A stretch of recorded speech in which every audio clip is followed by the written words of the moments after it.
Welcome into the extended edition of Ravi's Husker recap for the Buffalo game. Nebraska wins 28-3, and I kind of want to go into a little bit more depth why I was so encouraged by this game, even though through three quarters I was still pretty nervous. I think that encouragement comes from the fact that I believe Buffalo is very similar to some Big Ten West teams that they're going to see. I don't think they're that much different than a Northwestern or a Purdue. Frankly, I don't think they're that much different than an Illinois. I think they're better than Illinois.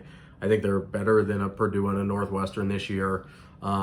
Without Mo Ibrahim, I think they're probably in the same neighborhood, maybe a little bit worse than a Minnesota. These are games Nebraska needs to win this year, and frankly every year, but particularly we're talking about getting to a bowl game this year, and those are games Nebraska needs in order to get to that 6 or 7 wins and make a bowl game. That's why today's win against Buffalo was so encouraging, because Buffalo came in wanting to really pound the ball based on what we saw from them again in their opener against Wagner. They ran the ball a ton. They used multiple backs. They only threw the ball 19 times in a huge blowout. That's kind of who they want to be. That's kind of who we saw them be under Coach Leipold, who's now at Kansas. That's kind of what you would expect from a Buffalo team that I think is pretty similar to some of these Big Ten West teams that Nebraska is going to run up against. Why I'm so encouraged is because if we saw, today was kind of my proof of concept game for the style of football that I think Nebraska can win with offensively. If they can limit their mistakes, if they can commit to the running game, even if it's not working, and that's the important part. You can commit to anything that's working. That's easy. Committing to something while it's not paying off the way you want it to yet, that's what makes things difficult sometimes, and a lot of times that's what separates a good football team from a bad football team. Nebraska hasn't really committed to the thing that they say they're about when it's not really working, in my opinion, until today.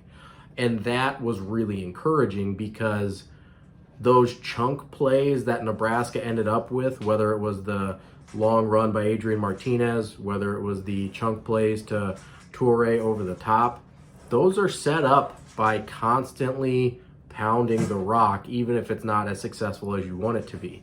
Because the reason it's not as successful as you want it to be is usually because they're gearing up to stop that. And if you're gearing up to stop one thing, it opens other things up. Even if that doesn't happen, though, which it did, and I think often does, it puts your defense, which is the strength of your team, in a position to help you win games, which is what they did with the Luke Reimers interception that led immediately to a touchdown. That's why playing into your strengths is so important, and that's why continuing to commit to a running game is so important. It's not because running football is the only way to win. It's not even that. I think it's their most explosive offensive potential. It's the thing that A, opens up everything else on offense, and B, allows them to play a game in which their defense can kind of control things, which at this point seems like the best option to get wins if you're Nebraska. So that to me is why this game was so encouraging, because I think they're going to see this style of team multiple times in the Big Ten. Now, looking ahead to next week a little bit,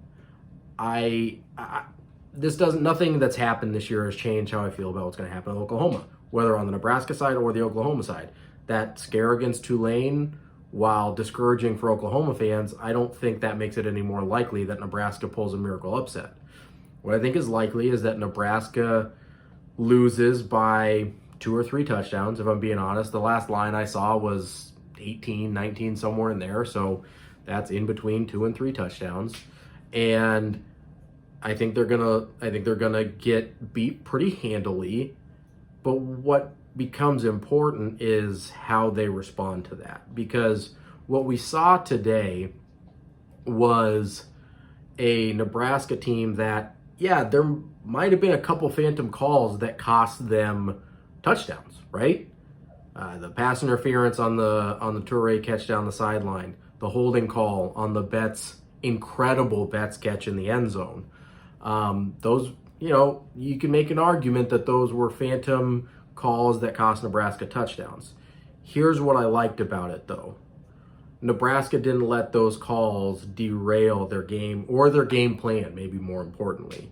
That's something we've seen happen in the past. We saw it at Illinois.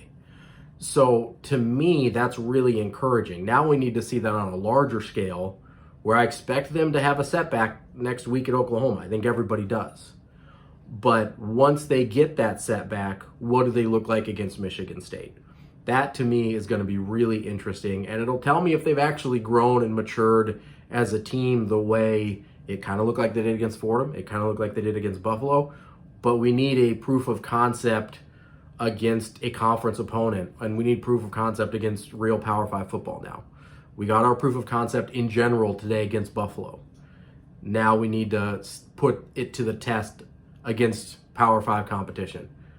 I'm not trying to get you to think, oh, maybe Nebraska's got a chance. I think if they play to their strengths and play as well as possible, they can keep it not embarrassing, which I think should be a goal. But they need to focus on themselves and not trying to beat Oklahoma. It needs to be a process-oriented thing. Hey, we're going to do these things. These are the things we think we can execute against Oklahoma. Let's try and execute those things and let the results be what they are. But when you come back that next week and go to Michigan State, how do you respond to what is likely a pretty large loss? That's going to be really interesting to see moving forward. Some evidence from today would suggest that they're in a better mental headspace, whether it's coming back from that, the turnover off the punt return, coming back from having 2 touchdowns called back. Those things I thought they did a pretty good job of bouncing back from mentally, showing some mental toughness that's been missing from this team. And if they're able to take that into a larger sense and bounce back from what's probably going to be a really challenging game against Oklahoma and have the mental toughness to get back on track against Michigan State, I think they might really be onto something. So again, Nebraska wins 28-3, despite being pretty nervous into the fourth quarter. I'm really encouraged by how this game went and how it could potentially spell some improvement for the rest of the season. That's Ravi's Husker Breakdown. If you like it, subscribe, and we'll get more college football content to you throughout the season.